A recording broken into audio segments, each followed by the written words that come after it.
My name's Jordan. I'm a first year PhD student at Leicester, and my talk's basically serving as an introduction to my PhD, inferring the diets of pterosaurs and extant analogues using quantitative 3D textural analysis of tooth microwear.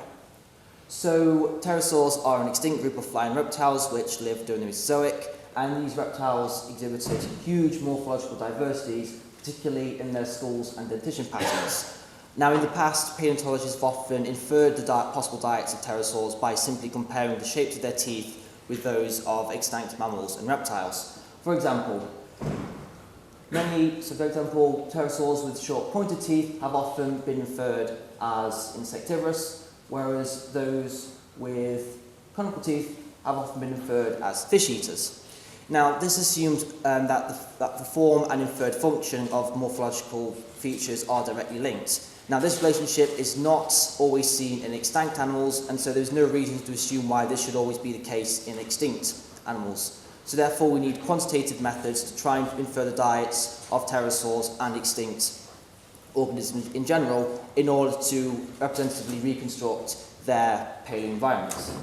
Now, one way to do this is by looking at the 3D micron scale tooth surface textures of pterosaur teeth, known as dental microwear textural analysis. Now, microwear is produced when an organism feeds as food abrades against the teeth, which alters surface textures. And the different material properties of food generally create different surface textures. For example, these two images are scale roughness surfaces, 146 by 110 microns in size, of two modern bat species, the greater horseshoe and the brown bat. So all the pink areas denote troughs roughly 2 microns in depth from the tooth surface, which, as you can see, are larger and more numerous in the greater horseshoe.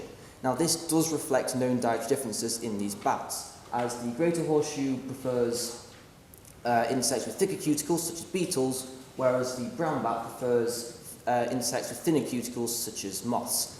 And so therefore, my PhD will look at whether surface textures can be detected in pterosaurs, and whether taxa with postulated different diets do exhibit different surface textures. With regards to Microwear Collection, I will sample teeth near the apexes, as this is understandably the area most likely to come into contact with food, and I'll also sample the labial or outward-facing sides of the teeth, as this is the side most commonly preserved in pterosaurs. In addition to this, I will also take into account the position of the tooth in the respective tooth row to try and account for any possible biomechanical behaviours, such as relative bite forces, to see how this may affect microwear formation. Then, where I can, I will sample teeth from the anterior, the middle, and posterior of teeth within respective tooth rows to try and account for this. However, if pterosaurs do exhibit surface texture differences, this alone does not tell us exactly what they were eating. So therefore, any surface textures I get from pterosaurs must be placed in biological context by comparing their surface textures to those of extant analogues where we know the diets. And the current postulated analogues I'm using so far include bats, monitor lizards, and crocodilians, as these clades all contain species which have insectivorous, piscivorous, and carnivorous diets. Therefore, we would expect that the microwear surface textures of these analogues should be more strongly determined by diet than by phylogeny.